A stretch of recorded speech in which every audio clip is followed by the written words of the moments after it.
বলে? তো মহা মুশকিল। কেমন আছো ভাই লোক? আজকে আমার মন ভালো নেই। তো গাইজ, আশা করি আরজি করের ব্যাপারটা তোমাদের আর কারোর অজানা নেই। তাও আমি একবার রিপিট করছি, একজন নিরপরাধ নিরীহ একজন লেডি ডক্টরকে 36 ঘন্টা ওভারটাইম করানোর পরে আরজি করের জল্লাদরা তাকে নৃশংসভাবে রেপ করে নৃশংসভাবে হত্যা করেছে। এই ব্যাপারটা নিয়ে সারা দেশ জুড়ে তোলপাড় চলছে, র্যালি চলছে, জাস্টিস চাইছে মানুষ। আর অন্যদিকে কিছু নেতা মন্ত্রী, অ্যাক্টর অ্যাক্ট্রেস এই জাস্টিসের নামে খেলা করে চলেছে, মজা করে চলেছে। 100% সত্যি খেলা করে চলেছে মেয়েটার জাস্টিসের সাথে। তাই আজকে আমি এই নেতা মন্ত্রী আর অ্যাক্টর অ্যাক্ট্রেসদের নিয়ে খেলা করব। আসো খেলবো, খেলা হবে, খেলা হবে।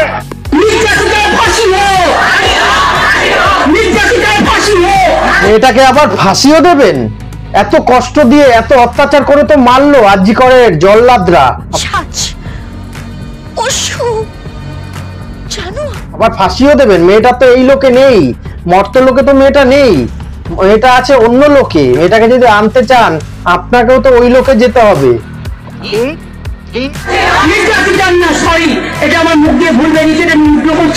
ও ভুল বলছিলেন? তাহলে ঠিক করে বলুন, চলুন। আবার বলে ধর্ষিতাদের ফাঁসি হোক। একজন ব্যক্তির কতবার ভুল হয়? প্রথমে বললেন নির্যাতিতার ফাঁসি হোক, এখন বলছেন ধর্ষিতাদের ফাঁসি হোক। বারবার কি আপনার ভুল হচ্ছে নাকি? আমার মনে হচ্ছে এটা ভুল না, এটা ইচ্ছাকৃত ভুল। নিঃসন্দেহে তুই ঠিক কথা বলেছিস। আপনি আগে ঠিক করুন তো কি বলবেন আপনি। এই মাইক ধরার আগে ভালো করে স্ক্রিপ্টটা পড়ে নিলে তো ভালো হয়, না পড়ে স্টেজে ওঠেন কেন? কি বলে? তো মহা মুশকিল।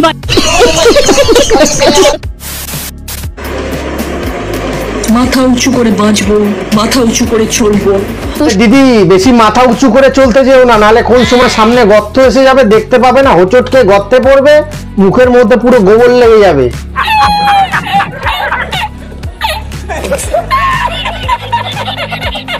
ওই জন্য বলি মাথা উঁচু করে না, রাস্তার দিকে সোজা তাকিয়ে চলো তুমি। ঠিক আছে, এটা কেন হবে? তা কেন হবে? ওই তো আগেই বলে দিলাম, তুমি মাথা উঁচু করে চলার কথা বলছিলে না, তাই বললাম মাথা উঁচু করে চলো না, রাস্তার দিকে চোখ রেখে চলবে, তাহলে আর গর্তে পড়বে না, মুখে গোবরও লাগবে না, ঠিক আছে? পুরুষ মানুষের জাতকে এরকম ভাবে যে আমি এমন ভাবে বলছে মনে হয় যেন পুরুষ নিয়ে পিএইচডি করেছে। মনে রেখো তোমার ছেলেটাও পুরুষ, স্বামীটাও পুরুষ। ঠিক আছে। আরজি করের কয়েকটা নরপিশাচের জন্য, কয়েকটা নরপিশাচ পুরুষের জন্য পুরো পুরুষ সমাজটাকে তুমি বলে দিচ্ছ, পুরুষ জাতিটাকে তুমি ভালোভাবে চিনেছো। হ্যাঁ, তোমাদের মনে তো কয়েকটা নারী আছে যারা চোখে আইলাইনার লাগিয়ে অ্যাক্টিং করে ক্যামেরার সামনে এসে দে, এইসব নারীর জন্য তো সব নারীগুলো বদনাম হয়। হ্যাঁ, ঠিক বলেছেন, আপনার বুদ্ধি ভালো। গাইস, ছোটবেলায় যখন স্কুলে প্রেয়ার হতো, অনেক বাচ্চার জাতীয় সঙ্গীত মনে থাকতো না, তখন তারা কি করতো? খালি চোখ বন্ধ করে মুখ নাড়াতো। আর আমাদের সায়ন্তিকা দি গিটার বাজাতে পারে না, কিন্তু গিটার বাজানোর অ্যাক্টিং করছে, হাত নাড়াচ্ছে। কোনো কোনো সব বাচ্চারা ছোটবেলায় মুখ নাড়াতো এইভাবে প্রেয়ার করার সময়, আর আমাদের সায়ন্তিকা দি হাত নাড়াচ্ছে, দেখে না।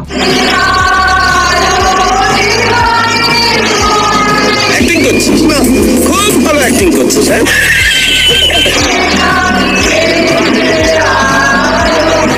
আরে দিদি, ওটা রবীন্দ্রসঙ্গীত হচ্ছে, ওটা তোমার পাড়ার ফাংশন হচ্ছে না যে গিটার বাজাচ্ছ। ও সরি, অ্যাক্টিং করছো গিটার বাজানো।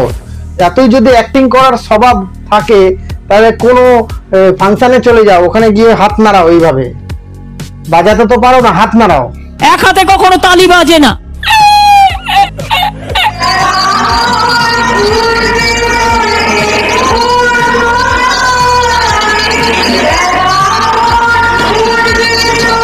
দিদি তুমি একটা কথা বলো তো, তুমি অভয়াকে জাস্টিস দেওয়ার জন্য ধর্নায় বসেছো গিটার নিয়ে, নাকি নিজে মজ করার জন্য বসেছো এইভাবে? হ্যাঁ, গাইজ আজকের ভিডিওটা এতটুকুই। আর একটা কথা আমি তোমাদের কাছে বলতে চাই যে যতই হিরো হিরোইনরা আর নেতা মন্ত্রী অ্যাক্টিং করুক, জাস্টিসের নামে নাটক করুক, কিন্তু আমাদের প্রতিবাদ চলবে চলবে আর চলবে, চলতেই থাকবে। এটা যেন বন্ধ না হয় গাইজ। তো দেখা হচ্ছে অন্য কোনো ভিডিওতে। Good bye.